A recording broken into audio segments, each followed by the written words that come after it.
Welcome back, guys. It is Monday, August 31st, the last day of this month. You only got two more classes left today, one of which, Global Studies. Hope you had a great weekend, a relaxing weekend. You were able to take a load off, not look at too many screens. I'm sure you're watching quite a bit of screens, have a lot of screen time right now with school being online, your phones, TVs, video games until 4 a.m. Anyway, hope you guys had a great weekend. Hope you are ready to do a little bit of work. Today, we only got four things here, all right, on the to-do list. One is a convention review. We'll go over today's assignment. I'll give you a WECBA fact and explain what a WECBA fact is for those of you who don't know. And then I'll give you the attendance question, and we'll be off and running. Convention review. Last class, I had you guys send me a brief description of the Republican or Democratic National Convention. Things like who spoke, what did they say, where were they from, what was important about it, that kind of thing. Today, your assignment, hold off. We'll keep you waiting here. Let's talk a little bit more about that. For the most part, you guys crushed it, did a great job, all right? Here's what I'm looking for, though. I don't want to hear or read what somebody else wrote that you wrote down, okay? I want you to read about it. And when you're researching and reading about it, or maybe you watched it, some of you might have watched it, what I want you to do is tell me your thoughts and your feelings, your opinions in your own words, all right? That's going to be one of the biggest things I harp on this whole year. Make sure to use your own words. Now, we're getting into the thick of it. This is our, fourth week now? We're moving on to week 4? Week 3? 1, 2, 3. Week 4. We're on week 4 of classes. So I'm not going to be as lenient with the assignments that seem to have other people's words in them, okay? You need to start using your own words. Those of you who are not using your own words, you will quickly see when it comes grade time that I know who's using their own words and who's not. That being said, most of you did a great job. Use your own words. Excellent. There were a few questions about different people, how to explain something, and I want to cover those right now. Basically, there's going to be a lot of people from each side, Democratic or Republican, that are speaking at these conventions. Sometimes they're just very famous people from the entertainment industry. Sometimes there are senators, sometimes there are former presidents, sometimes there are first wives, actually most of the time, every time. There's the first lady, not first wife. I don't teach government. First ladies, that's the wife of the president. A lot of times they speak, and basically it's all just one giant promotion for the party. And what I want to do is take you back, because there were a few other things that I left out last class. Convention facts I forgot. Number 1 is the nominee for president for that party speaks on the last night. So it was Thursday night when you guys were doing your assignments. I got a lot of assignments during the day, so I know not a lot of you watched, but the nominee, no matter the party, speaks on the last night. So that's the president or the person running for president. Sometimes there isn't an incumbent and they're both running for president. Either way, they both speak on the last night.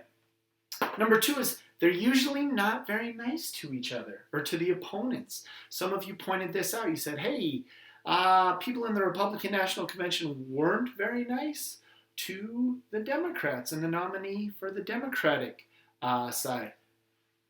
It's been that way forever. It's probably going to continue to be that way. They're trying to win an election. And then number 3, balloons. Maybe not so much this year, but usually at the end of the convention, they accept the nomination. The person who's running for president says, thank you, I humbly accept. And balloons fall from the sky and people cheer and go, woohoo. Not so much this year because of COVID. But these are some things that happened during the convention that I left out last time.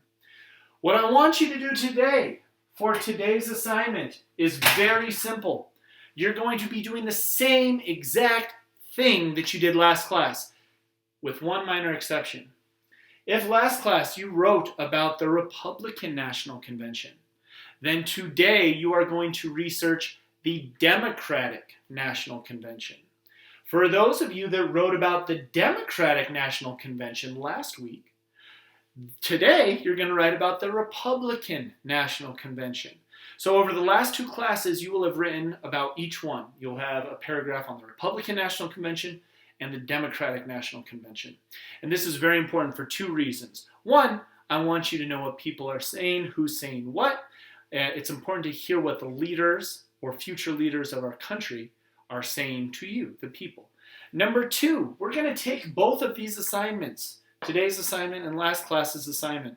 And next class, we're going to start working on creating arguments and how to create a strong argument. As I mentioned earlier on this year, this class used to be a debate class where we'd speak in front of people all the time. Hard to do that this year, but we're still going to learn how to create a strong argument that's backed with facts and examples. And for that, you're going to need to have both reviews of each convention, the Democratic and Republican National Convention. So if you didn't do your assignment last class, you need to do it right now. You have two assignments for me, okay? We're going to use both of those for next class. That is your assignment, to do whichever one you have not done so far. Number three, a WECBA fact. You guys get to see me every day. All I'm doing is telling you what to do, giving you some tips, giving you little pieces of info. We don't get to know each other that well, so I'm dropping WECBA facts on you. In some of my other classes so far, I've said that hockey was my favorite sport growing up to play. I was this big, loved playing it. I've said that, I think I've talked about Taylor Swift. Have I talked about Taylor Swift? I don't think I've talked about Taylor Swift. Maybe that's a good one I'll talk about. But I'm going to give you guys a little bit of info about me, one fact every day.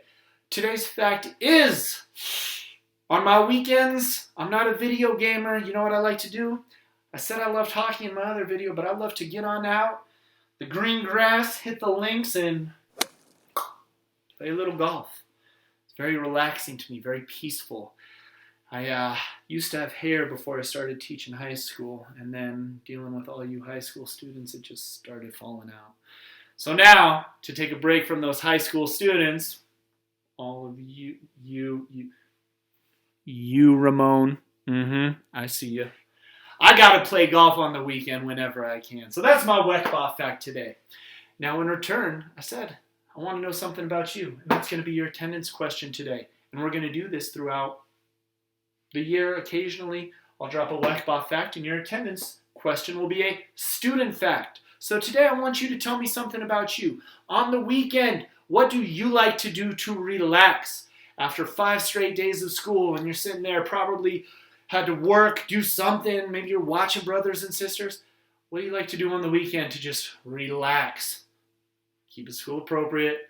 Let me know what it is, what's your go-to that you enjoy to do on the weekend.